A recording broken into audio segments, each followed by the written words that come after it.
Kryeministri në largim Hashim Thaçi ka përshëndetur vizitën e Papës në Shqipëri. E përshëndes vizitën historike të Papa Franceskut në Shqipëri dhe shpreh mirënjohjen për faktin që ai zgjodhi ta bëjë vizitën e tij të parë në Europë, në Tiranë.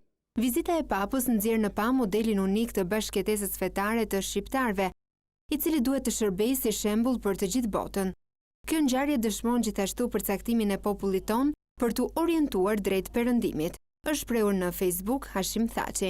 Mediat kosovare kanë raportuar para një jave se kryeministri në largim Hashim Thaçi kishte kërkuar nga autoritetet e Shqipërisë që gjatë vizitës së Papa Franceskut në Tiranë t'i mundësohet që të jetë pjesë e agjendës zyrtare të takimeve, por Vatikani ka hedhur poshtë një mundësi të tillë.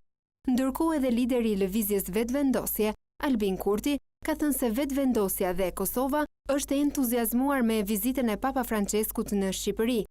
Njohja e Kosovës nga Vatikani do të ishte një hap drejt fuqizimit të popullit të Kosovës në luftën tonë për të realizuar një jetë me dinjitet për të gjithë qytetarët tanë. Ne jemi të vetëdijshëm se politika e njohjes mund të jetë një çështje delikate dhe e komplikuar për Selinë e Shenjtë dhe për marrëdhëniet e saj diplomatike me shtetet e tjera.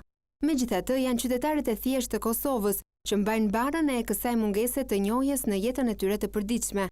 Prandaj unë me mirësi kërkoj nga shinjtëria juaj të lutet për ne dhe të kërkoj të vërtetën dhe drejtësinë në zemër të kësaj çështjeje, i është drejtuar Papës lideri i vetvendosjes Albin Kurti.